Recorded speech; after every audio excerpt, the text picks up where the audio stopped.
It is not to be skipped.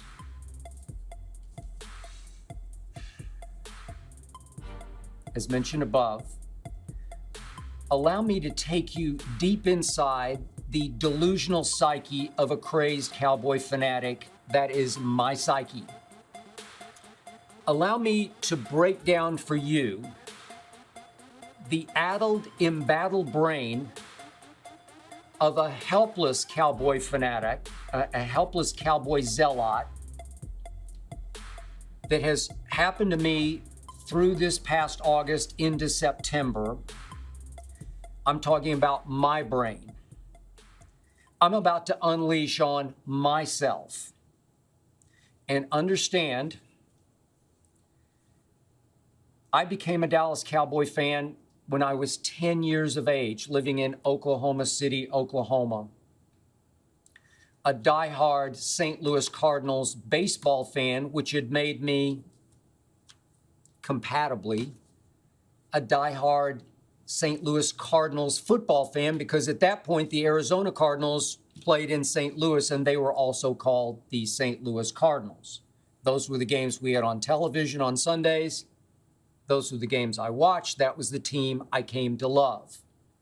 But I had an uncle in Dallas, Texas, by the name of Jim Bell, who coached high school football. I didn't know him well, but he had taken a liking to me and thought I might make something of myself as a football or basketball player. And he called my mom and said, hey, you guys got to bring Skip down to one of these Dallas Cowboy games. The Cowboys were in their second year as an expansion team in the National Football League, playing at the old Cotton Bowl, where obviously Texas, Oklahoma still play. And finally, my parents gave in one Sunday and said, okay, let's go to a game. Jim's got us tickets. We'll check it out. And of course, the game I chose was against the St. Louis Cardinals. And down we went, got up very early on a Sunday morning and drove. It was about, in those days, without the super highways, maybe a 4-hour drive down to Dallas. We met my uncle. We watched the Dallas Cowboys, except I was watching the St. Louis Cardinals until I couldn't take my eyes off those stars on the shoulder pads of the Cowboy jerseys, as well as on the star of the sides of the Cowboy helmet. I got stars in my eyes. The more I watched a little sawed-off quarterback, 5'7" Eddie LeBaron operate, he made the Pro Bowl that year for a team that went 4-9-1. The first year's team was horrible. It went 11-1. So they weren't very good. The Cardinals were much better. Cardinals drubbed them that day. It wasn't close. It was 31-17. But by the fourth quarter, I found my eyes were going more and more to the metallic blue worn by the home team, the Dallas Cowboys. And as we got in the car and drove all the way back home that Sunday night, we day tripped it. I had to be back in my fourth grade class with Mrs. Lowther the very next morning at whatever time it started, at 8:30, and I was worn out. I couldn't quit thinking about the Dallas Cowboys. I got hooked. I wound up living through the Don Meredith years, next year's champions. And then I started living for the Staubach years, the Super Bowls, the wins against Miami and Denver, the loss. The first one wasn't Rodgers' fault or his doing. It was Craig Morton, but to Baltimore. And then the two losses to Pittsburgh that were what I call moral victories, great losses.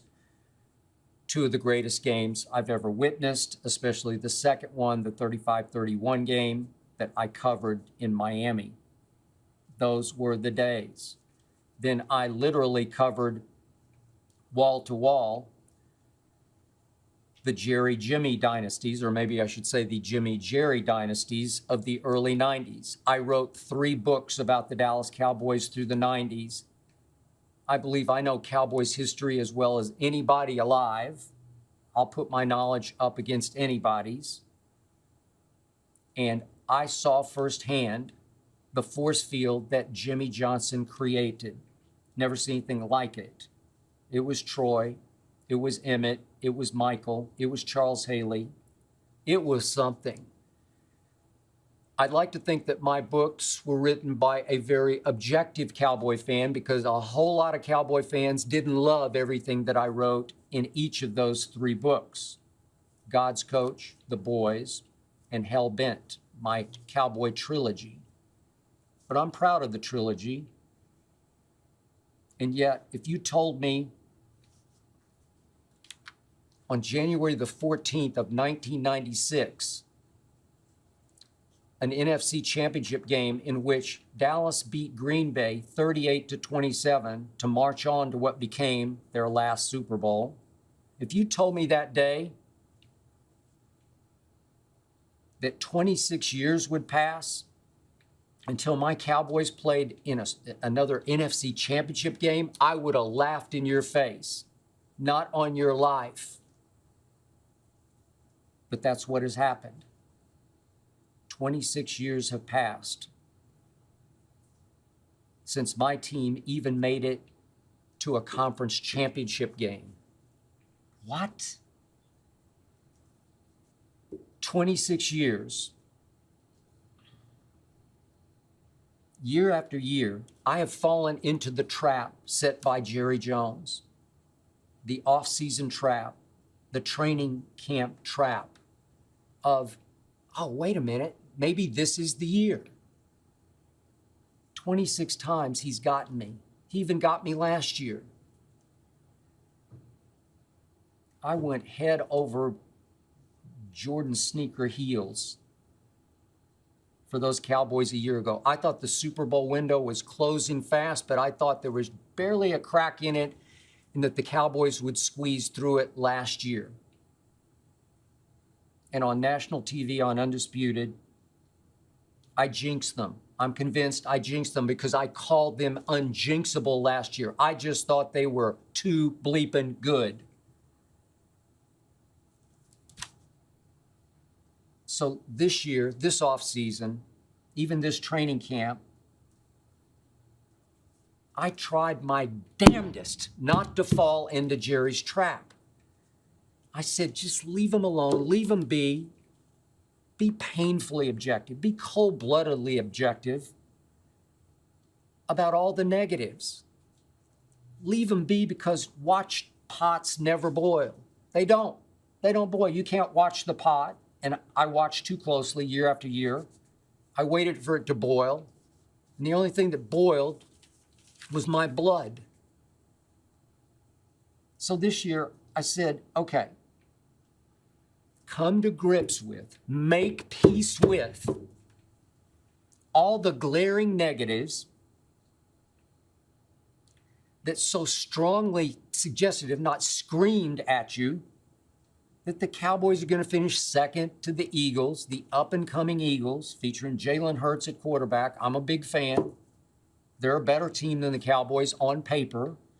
So I did. I actually made peace with the Eagles are going to win the East, and the Cowboys are going to miss the playoffs with, say, an 8-9 record. And I'm going to be okay, because I didn't set myself up for such a long fall right onto my face, especially on TV across from the number one Cowboy hater, Shannon Sharp, on Undisputed. I convinced myself, correctly so, that my Cowboys are never going to win with Gerald Wayne Jones Jr. as the owner and the operator and the general manager of the Cowboys. It's not going to happen. I can't get the most infamous Jerry quote out of my brain, out of my psyche. Soon after he bought the team, it was the first training camp. I was there, 1989, Thousand Oaks, California. The great Frank DeFord came out to write a piece, Vanity Fair magazine, on Jerry. And the infamous quote that Jerry gave Frank DeFord was, pardon my language, "I could coach the shit out of this team," said Jerry of the team about to be coached by his quote-unquote good friend from the University of Arkansas, Jimmy Johnson. Jimmy did not love that quote, but Jerry has kept that quote in his heart to this day. And I think that Jerry thinks that from on high, he still coaches the shit out of this team, which often turns to, pardon my language, shit in December and January. I convinced myself this team is never going to win with please drop the Mike McCarthy. Please drop it. The worst motivational speaker I've ever heard in all my career.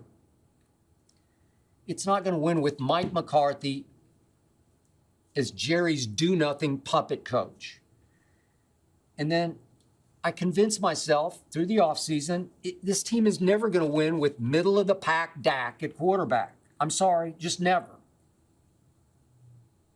This team is never going to win when it managed through the offseason to actually get worse. No other team did that, but it got worse because Jerry fiddled while Rome burned. Jerry fiddled around and did nothing in the offseason. I could not believe it. I sat mesmerized day after day on Undisputed. Nothing. You lose. You know who they lost? Amari. And do I have to? I can't even spit the names out. They lost and they did not add. And then I'm saying to myself, stand convinced you cannot win with an aging offensive line and now obviously a rookie starting at left tackle in place of Hall of Fame bound Tyron Smith. It's just not going to happen. I convinced myself that you can't win with a defense that just got lucky last year and led the league in turnovers. Those are just mostly luck. And nobody ever repeats leading the league in turnovers. It just doesn't happen. And finally, I convinced myself you're never going to win with a team so poorly coached that it not only led the league in in penalties through the regular season, it set a franchise record for penalties in a playoff game in the playoff loss to San Francisco. Never going to win. Then I can't believe I'm saying this, but right on schedule, it started happening again, and I couldn't stop it. I guess it started with the second preseason game. I watch every snap of every preseason game. I just suck it up and soak it in and try to process it. But I was trying to be objective, and all of a sudden, out of nowhere, Cavante Turpin leaps off my TV screen. I'm talking about leaping. I'm talking about kickoff, return for touchdown. I'm talking about punt, return for touchdown. I know Cavante Turpin, playing against my Sooners when he was at TCU. Thorn in our side. What is he, 5'8"-ish, 165, 70 pounds? He is a blur on my TV screen. And I knew him from the USFL on Fox because all he was the MVP of the whole league as a receiver. How can that happen? Because he's that good. And guess what Jerry had done? Very quietly, with no fanfare, he had signed Cavante Turpin, as Shannon Sharp is now calling him Turpentine. I'll take that. I think Turpentine is going to change my life. He's going to add voltage to my return game that hasn't been there in decades since Dion played for the Cowboys. He's going to add electricity, quick strike, lightning strikes to my offense as a receiver because he was the USFL MVP. And then boom, speaking of John Madden, here comes the Madden simulation for this NFL season. And guess what? It simulates that Dak Prescott is not just going to win MVP, he's going to run away with the MVP. He's going to shatter records, says the Madden simulation, while running away with MVP. And I'm starting to think, wait a second. And the Madden simulation has my Cowboys making it all the way to the NFC Championship game for the first time in 26 years. Losing to New Orleans, but still making it all the way to the championship game. And I'm starting to think, and then I start watching the first rounder, Tyler Smith. Mel Kiper didn't love him that high in the draft. Thought he was more of a third-ish rounder. Todd McShay, same. None of the draft experts like the pick, way too high. And I'm watching him maul, and I'm watching him ball, and I'm thinking, wait a second. This kid is fearless. This kid is huge. This kid's got long arms.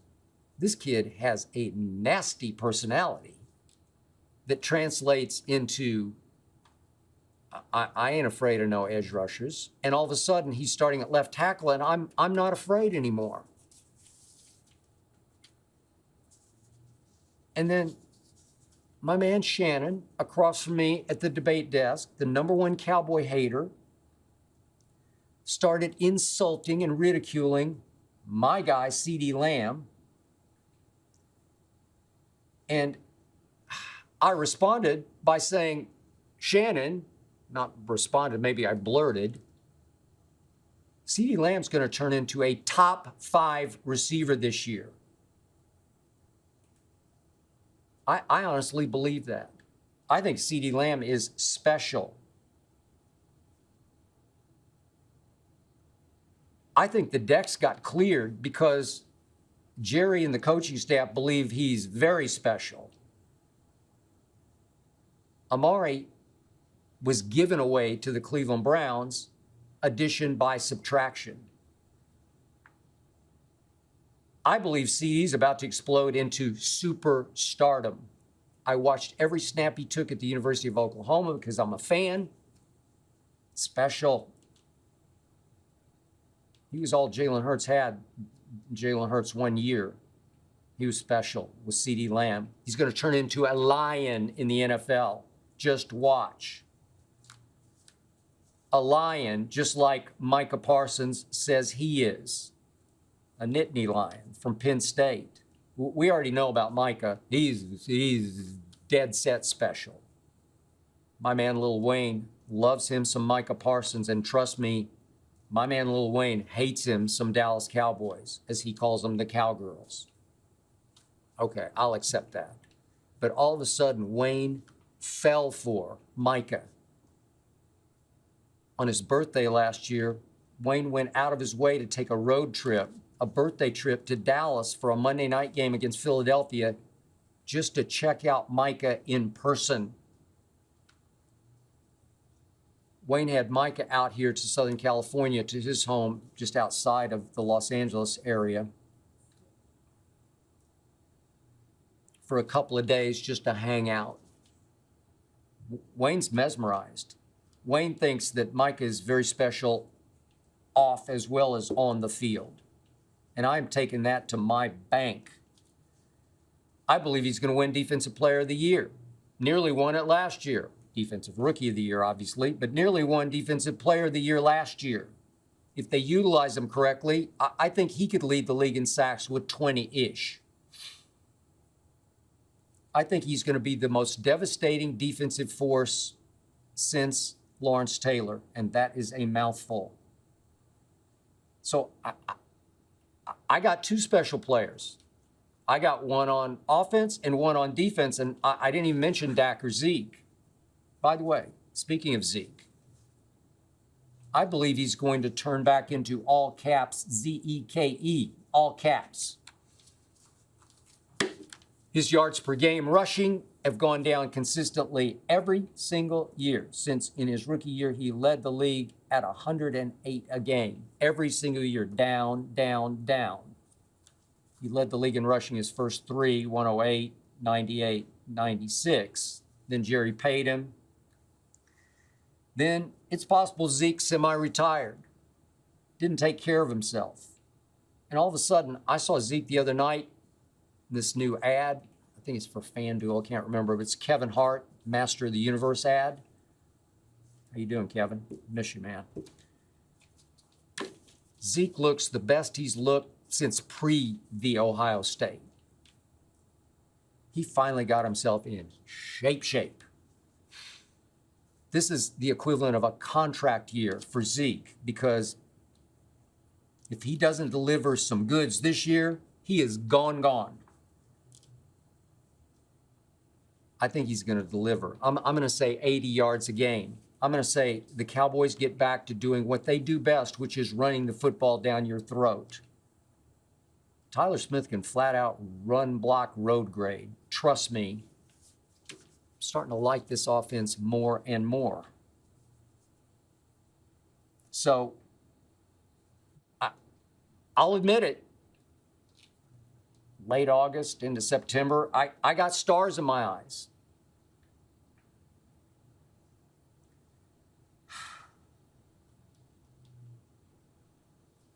I must admit it. Forgive me for this, but I've fallen helplessly right back into Jerry's trap again. I do believe that the Cowboys are going to do what I would have thought even a month ago was the impossible. I do believe they're going to make it to their first NFC Championship game since the 1995 season. I don't think they're going to lose that game to New Orleans. I think they're going to lose it to Tom Brady.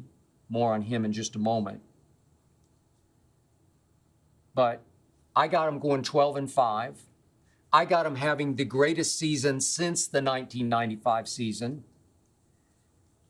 I have very possibly gone completely over the edge into Cowboy delusion once again. But I believe everything I just told you with all my Cowboy love and heart and soul. I'm going to save my ultimate prediction for the very end of this episode 32. But suffice it to say for now, Jerry Jones has me by the eyeballs. I hope you enjoyed that video. You ready for more? Make sure you click that subscribe button for all the exclusive content from the Skip Bayless Show. And don't forget to check out the full episode of the show wherever you get your podcasts by clicking the link in the description.